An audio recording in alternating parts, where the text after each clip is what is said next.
What up, nerds? Shaboy! I'm Jared, and this is Changelog News for the week of Monday, September 15th, 2025. If you think Roombas are cool, wait till you get a load of Dusty Robotics Roomba for the construction industry. Instead of vacuuming the floor, it drives around printing the construction floor plan on the bare slab. Such a simple concept that will remove so much inefficiency in the construction process. I love it. Okay, let's get into this week's news. Just enough automation. I used to try to automate pretty much everything. Eventually I learned there are some things that just aren't worth it. But where exactly is that line? Zach Gates tried to quantify it. After a few iterations, he came up with this equation. Long-term value equals the value of the task times the number of iterations for the task minus the effort of automating the task minus maintenance costs minus documentation costs minus mistake costs plus or minus long-term effects. Sometimes the biggest challenge is predicting the actual effort of automating the task. We devs tend to underestimate that, forcing ourselves to learn the hard way.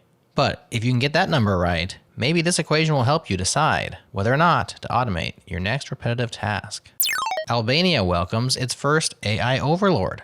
Look out, corrupt Albanian politicians. There's a new AI-generated minister in town, and her name is Diela.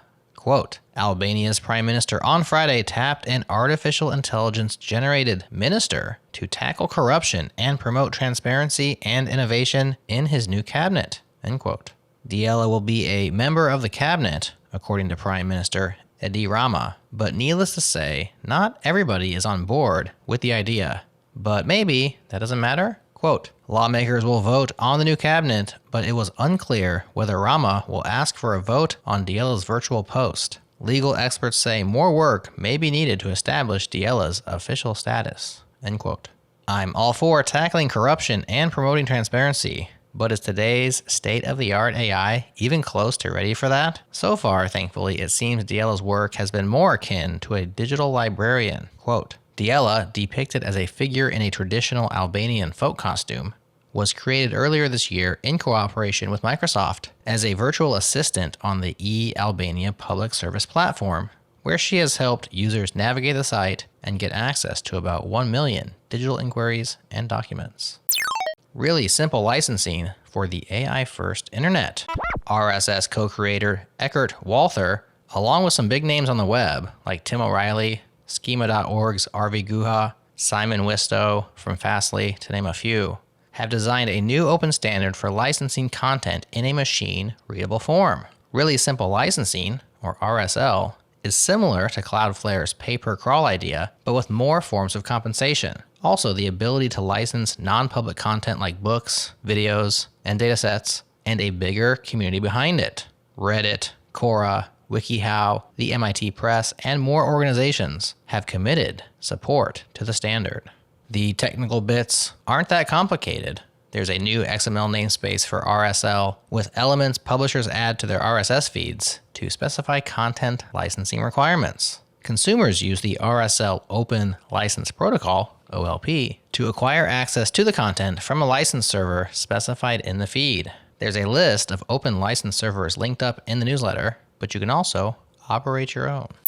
It's now time for sponsored news. Remote agent sandboxes on Depot. One of the biggest pain points of AI coding agents is the local setup tax. Every time you spin one up, it's fighting your environment, your dependencies, your laptop fans. Not fun. Depot's answer is remote agent sandboxes. Instead of wrangling Claude code on your machine, you get a clean, consistent sandbox in the cloud. No setup, no drift, just a fresh environment every time. Why does this matter? Because reliable context is the difference between, wow, that agent's useful, and ugh, it broke again. Sandboxes give Claude Code a stable home to reason about your repo, test changes, and run reviews without trashing your dev setup.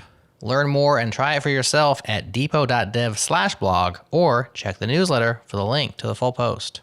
UTF-8 is a brilliant design. Vishnu Haridas has a lot of nice things to say about UTF-8 encoding. Quote, the first time I learned about UTF-8 encoding, I was fascinated by how well thought and brilliantly it was designed to represent millions of characters from different languages and scripts and still be backward compatible with ASCII, end quote. The backwards compatibility with ASCII is the most impressive part in Vishnu's eyes, and he goes on to explain how it works in detail. He even built a UTF-8 playground to visualize and play around with the encoding, link in the newsletter. I agree with Vishnu on its brilliant design, but my favorite thing about UTF-8 is that it's so good that I don't really think about string encoding anymore. I just don't have to. If you're at all interested in how UTF-8 got so brilliant, Rob Pike told the tale of how it was designed in front of his eyes on a placemat in a New Jersey diner one night in September 1992. Again, link in your newsletter. I've got your shovelware right here.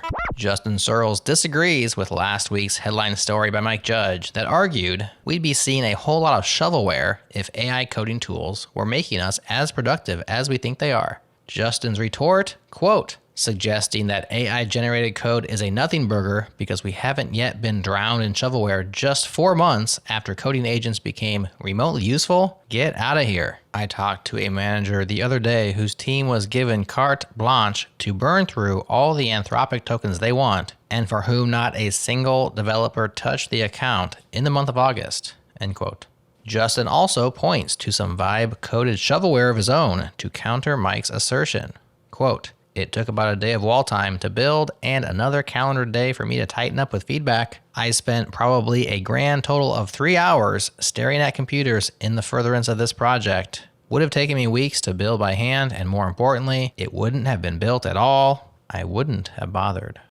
That is the news for now, but go and subscribe to our changelog newsletter for the full scoop of links worth clicking on, such as Daughter is a dot file manager and templater.